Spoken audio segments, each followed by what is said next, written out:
somewhere I have never traveled, gladly beyond any experience. Your eyes have their silence. In your most frail gesture are things which enclose me, or which I cannot touch, because they are too near. The first time I loved forever was when you whispered my name, and I knew at once you loved me for the me of who I am.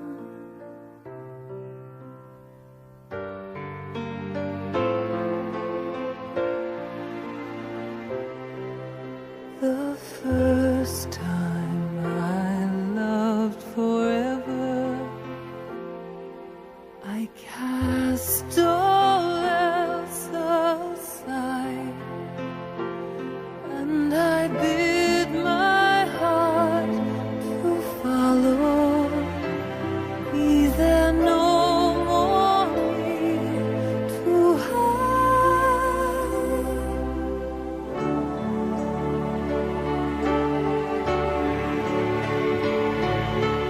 And if wishes and dreams are merely for children, and if love's a tale for fools, I'll live the dream with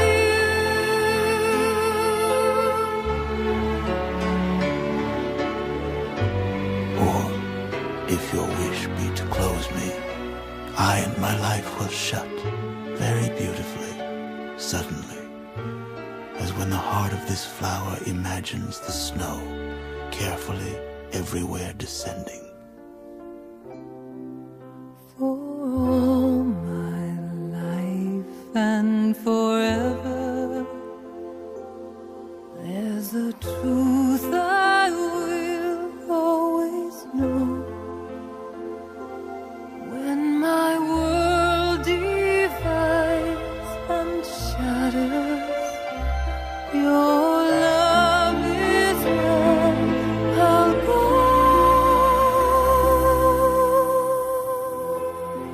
I do not know what it is about you that closes and opens. Only something in me understands. The voice of your eyes is deeper than all roses.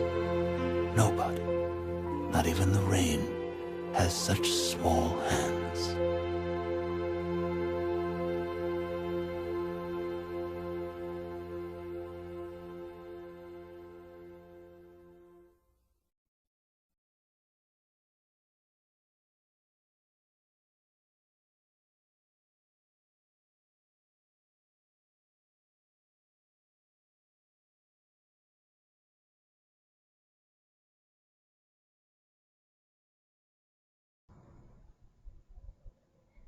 Somewhere I have never traveled, gladly beyond any experience, your eyes have their silence. In the first line of the poem, the speaker tells us he's off on a journey to a place he's never been. Apparently, the speaker is happy about his trip because he uses the word gladly. Notice that coming squishes traveled and gladly together without leaving a space after the comma. By squishing these words closer together visually, he kind of squishes the ideas they represent together too. So, it's like the happiness that this journey brings is a part of it. As we scoot down to the second line, some enjambment, where the line from before feeds right over to this one. We now find out the speaker is going gladly beyond any experience. Here we see that he's using metaphors and allegories in the poem, and we get a hint that this somewhere he has never traveled is not an actual place but more of a state of being. He's captivated by the eyes, which takes him to a quiet, peaceful place where everything else seems to vanish. So, this opens the idea that we're actually talking about a love poem. In your most frail gesture are things which enclose me, or which I cannot touch because they are too near. In the third line, the phrase frail gestures gives us a clue that he is talking to a woman. Now, frail might be construed as negative, but is actually a compliment, indicating that the woman is tender and delicate. All she's got to do is make a tiny little gesture and he's completely under her control. This lady's magical love powers make the speaker feel all kinds of confusions. He feels completely enclosed by them, but still can't seem to touch them because they are too near.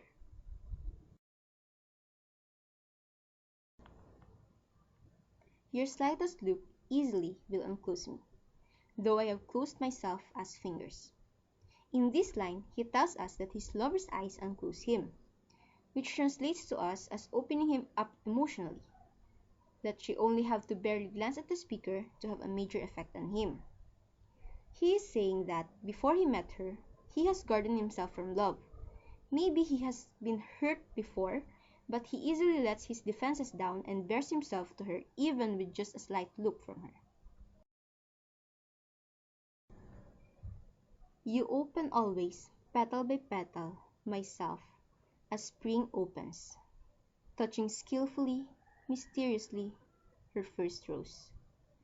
Notice also that we've come upon our first and only capitalized word, spring. Cummings was totally obsessed with spring and wrote a lot of poems about it. The speaker compares himself to a rose and she to nature. Just as a rosebud blooms in the spring, so does the woman have the power to open him up and breathe life into his soul. We also notice that once again, Cummings has squished together words in touching, skillfully, mysteriously, which brings together the ideas there. Or, if you wish to be close me, I and my life will shut very beautifully, suddenly. Now the speaker makes his lover seems even more powerful. Not only can she open him up, she can also close him back down again just by wishing it. And the speaker doesn't even seem to mind at all. He says that this happens beautifully, suddenly. It seems like this girl can do wrong in his eyes.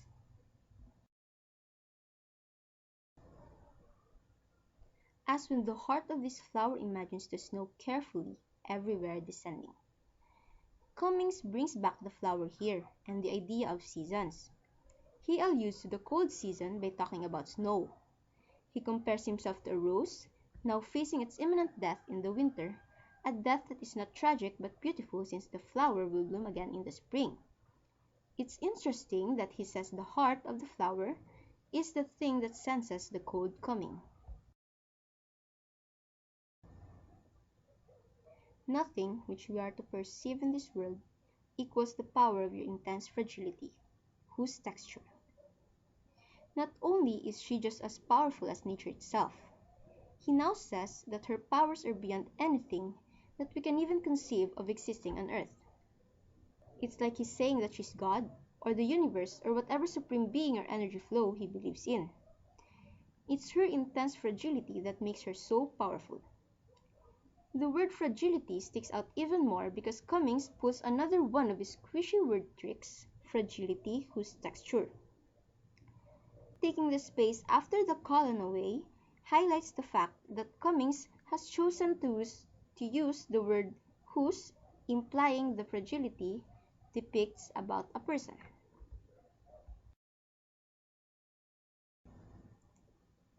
Compels me with the color of its countries, rendering death and forever with each breathing. We continue hearing about the all-powerful fragility with this line, in which the speaker says that he is compelled by the color of its countries. He compares her traits and characteristics to countries in the woman and earthly world, and he is captivated by them. The stanza ends with a line that once more makes the lover sound like a full-out goddess. This divine lady has control over her life, death, and whatever comes after. I do not know what it is about you that closes and opens. Only something in me understands. The voice of your eyes is deeper than all roses. Here in the last stanza, he's been trying to pinpoint exactly what it is that gives her so much power over him. but he basically admits that he has no idea. Now, he admits that some deep part of him knows that he'll never quite know. He brings back the idea of the eyes having a voice and of course the image of roses. Nobody, not even the rain, has such small hands. With this last line, we get a little more personification when the speaker implies that the rain has hands.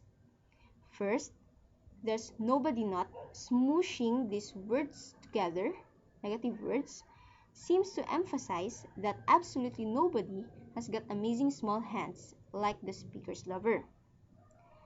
Her hands are even smaller than the rain's, giving her the ability to open and close the speaker more skillfully than the rain can open and close a rose. He is saying that the woman has a much deeper effect than that of a rain.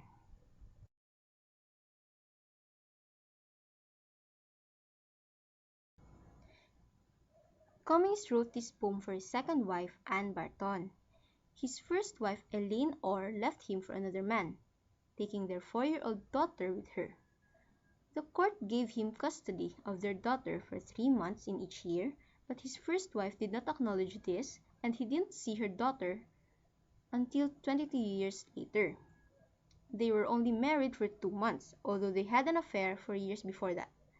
Hence, the I have closed myself as fingers in the poem. The thesis statement of the poem is his lover has extreme power over him, stating the way his lover can close and unclose him even in her slightest look. Somewhere I have never traveled is a free verse, but in the last stanza, he gives it a regular rhyme scheme, which is AB, AB, created by rhyming closes, roses, understands, and hands.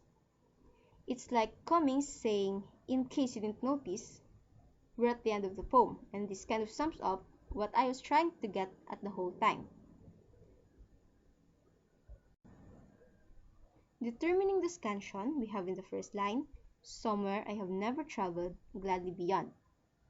The rhythm, unstressed, stressed, unstressed, stressed, and so on. We can also determine the meter as hexameter, having 6 feet in every line. Therefore, it is called an iambic hexameter.